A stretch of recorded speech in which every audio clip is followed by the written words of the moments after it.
Olá, alunos, sejam todos bem-vindos para mais um episódio Conquistar 2022. Eu me chamo professor Tairone Santos, sou professor da matéria de Geografia e hoje estaremos com mais uma temporada. Aproveite esse momento para nos seguir nas redes sociais, @conquistar.seducan, tirar aquela selfie e nos marcar na hashtag Conquistar22. Vamos para o episódio de hoje. Os grandes biomas no Brasil, a formação vegetal brasileira e seus diferentes biomas. Detalhamento da nossa aula, os biomas brasileiros e os impactos ambientais das últimas décadas. Vamos para a nossa primeira dica.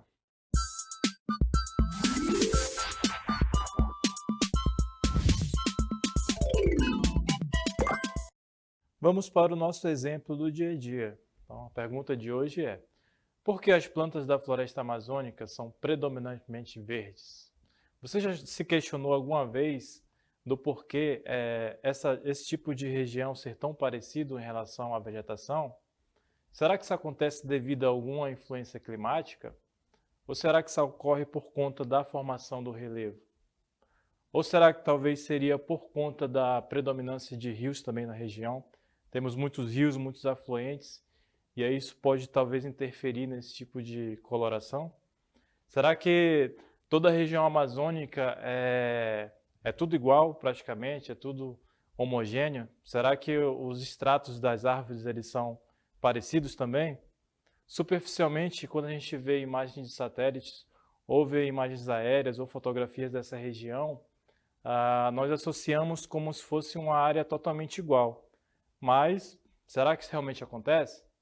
Então a gente vai ver isso aí na nossa próxima dica.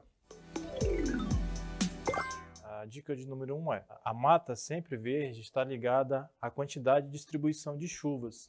Então, conforme nós observamos aqui nessa imagem, né, por ser uma região que tem muitos rios, então o regime hidrográfico ele é diferenciado. Então, na maior parte do ano, ocorre muitas chuvas. Isso influencia nesse tipo de coloração para essa vegetação. Outro aspecto importante aqui, na outra dica, é que essa região ela é aparentemente homogênea. Ela não é igual, ela é diferente, ela tem suas particularidades. Essas particularidades são em relação à vegetação. Então, as árvores elas possuem tamanhos diferentes, elas possuem formatos diferentes e elas também, dependendo do relevo onde ela está localizada, ela possui um extrato diferenciado. Outra dica também se diz em relação à questão da proximidade com a linha do Equador. Então, isso determina o clima da floresta amazônica, que é justamente o clima quente e úmido, e aí com poucas variações de temperaturas ao longo do ano. As chuvas são abundantes, o período chuvoso dura até 6 meses.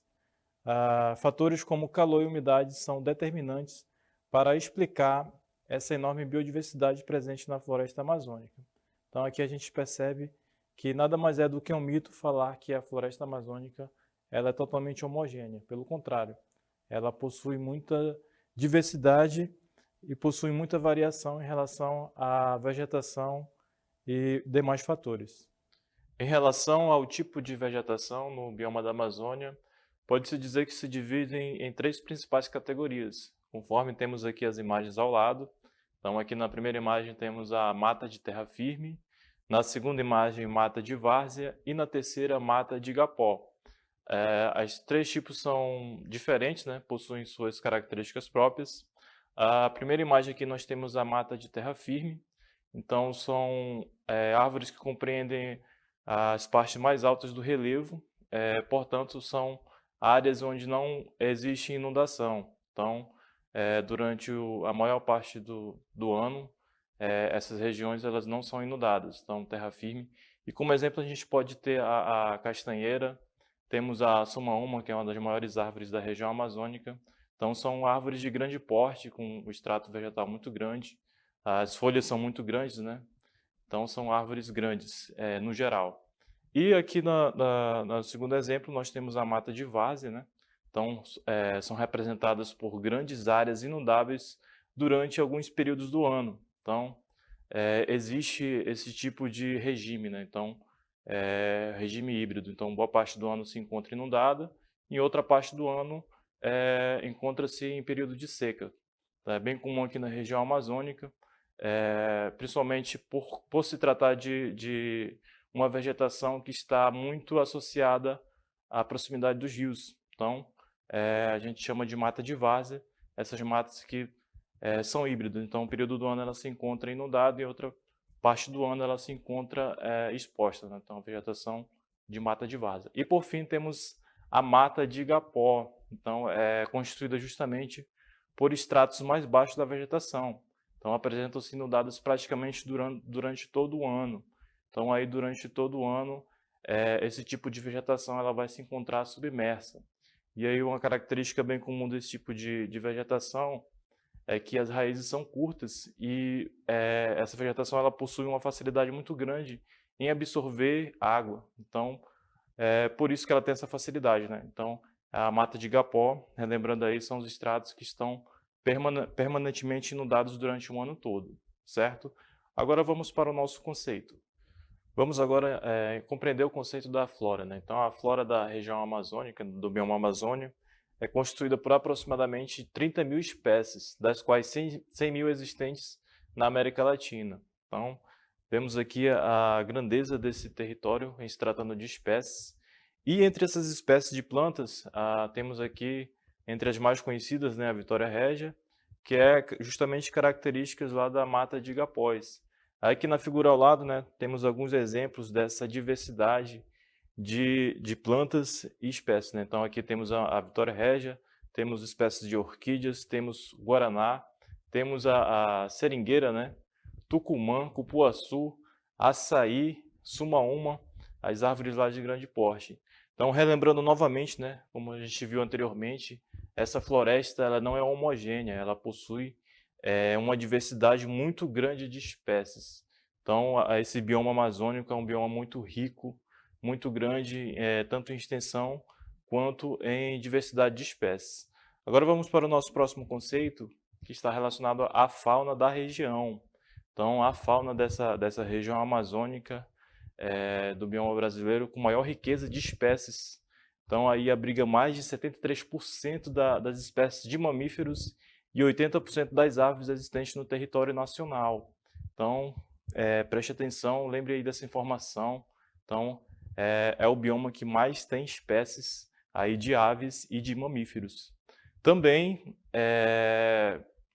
são ao menos 311 mamíferos aí catalogados, mais de 1.300 aves existentes e cerca de 273 répteis. Também abriga aí 232 espécies de anfíbios e mais de 1.800 espécies de peixes continentais. Então, são animais endêmicos dessa região, né? Temos muitas espécies endêmicas, então é uma região que abriga uma diversidade muito grande de espécies. Vale lembrar também que essa espécie abriga mamíferos como o boto cor-de-rosa e o tucuxi, que é um peixe, né? E também o conhecido peixe-boi da Amazônia, além de ariranhas e lontras, né? Aqui na imagem ao lado a gente trouxe alguns animais, né, para justamente ilustrar essa riqueza e essa diversidade da região. Então temos aqui a onça-pintada, né? Temos os primatas, os peixes-bois, as antas, temos o pirarucu, né, que é o maior peixe aí de água doce, um peixe muito conhecido aqui da região. Temos uma diversidade muito grande de tartarugas, de jabutis, de cobras e aqui por último aqui o nosso jacaré, né, conhecido aqui na região. Então, em meio a toda essa diversidade de animais aqui que nós vimos aqui nas imagens, né, todos pertencem a essa grande floresta, né, e representa o bioma, né, que abriga 10% das espécies de primatas do mundo, aí, de acordo com o ICMBio. Agora nós vamos para a nossa dica de número 2. Você já se questionou por que o bioma da Caatinga ali, que é a região nordeste do nosso país, não tem um número muito grande de chuvas? Então a gente colocou uma pergunta aqui ao lado, né? Por que não chove nesse sertão? Então justamente esse semiárido brasileiro é uma área que se estende por aproximadamente 1 milhão de quilômetros quadrados. E aí ele cobre cerca de 11% do território nacional. contém ali os municípios, abrange mais de 1.132 municípios, abrange integralmente o estado do Ceará, mais da metade do estado da Bahia, da Paraíba, de Pernambuco, Piauí e Rio Grande do Norte. Também quase metade do estado de Alagoas, Sergipe, além de pequenas porções de Minas Gerais e do estado do Maranhão, e parte do Espírito Santo.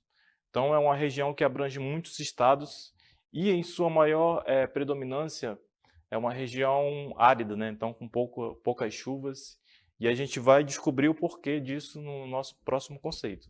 Então vamos compreender justamente por que nessa região do bioma da Caatinga existem poucas chuvas durante o ano, né? Então vamos lá para o nosso mapa analisar os fatores que levam a esse fenômeno, né? Então temos aqui o mapa da Caatinga relacionado à questão da precipitação.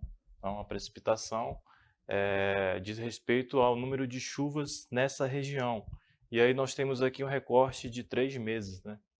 Uma dica importante aí para você que vai fazer as provas é sempre procurar as informações do mapa, né? Então temos aqui a legenda do mapa, máximo percentual de contribuição pluviométrica, e aqui temos o recorte de 3 meses consecutivos. E aqui embaixo, aqui na nossa legenda, temos aqui algumas informações importantíssimas. Então a primeira informação aqui é essa parte mais escura aqui, essas informações aqui, essas barrinhas mais escuras, dizem respeito às áreas onde ocorrem mais chuvas. Então, vamos pegar aqui as áreas que mais ocorrem chuvas. Então, são essas áreas aqui. Percebam que está localizado aqui justamente próximo ao litoral. Então, quanto mais próximo do litoral, a gente já percebe que tem um índice de chuvas maior.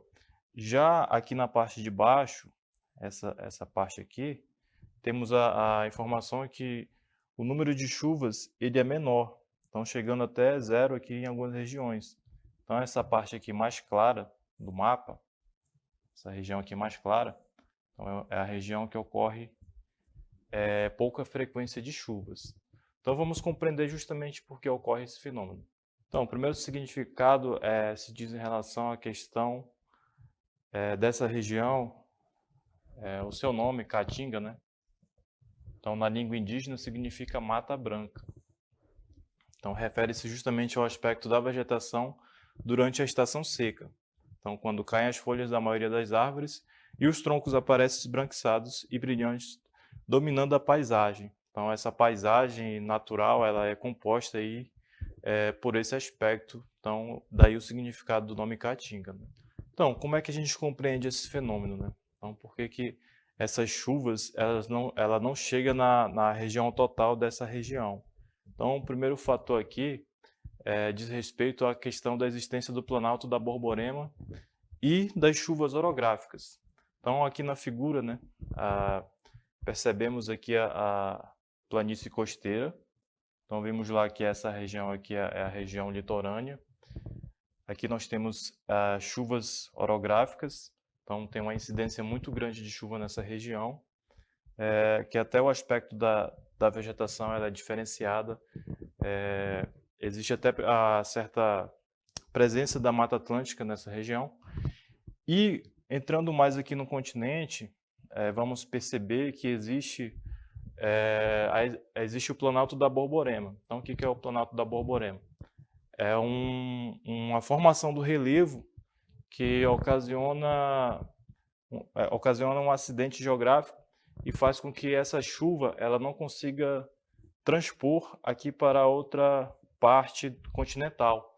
Então aí a gente percebe que existe essa divisão, né?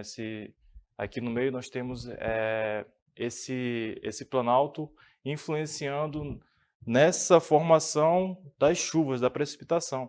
Então essa parte aqui mais para o leste ela vai ter mais chuvas e essa parte aqui mais para o norte vai ter poucas chuvas. E aí a gente segue aqui o relevo, né, e percebe que ele vai mudando e aí vai formando a depressão sertaneja. Então o relevo ele explica em parte o porquê da existência ou não dessa chuva nessa região.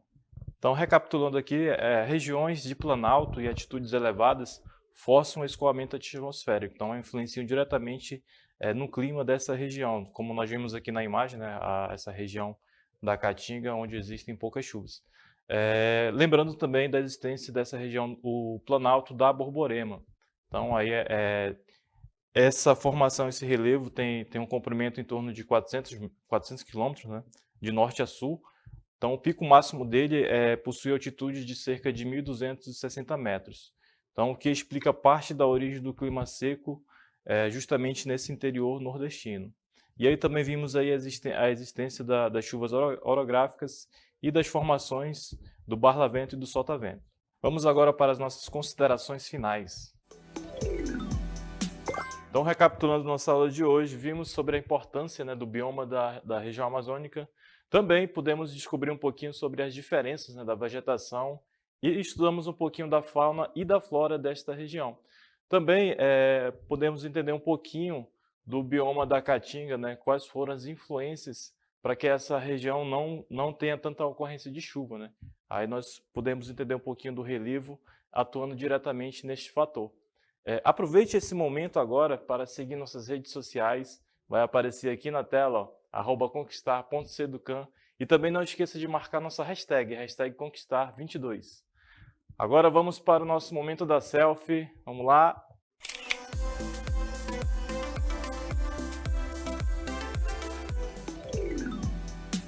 Beleza? Então marca lá no conquistar, @seducan. Então é isso, nos vemos no próximo encontro e até a próxima.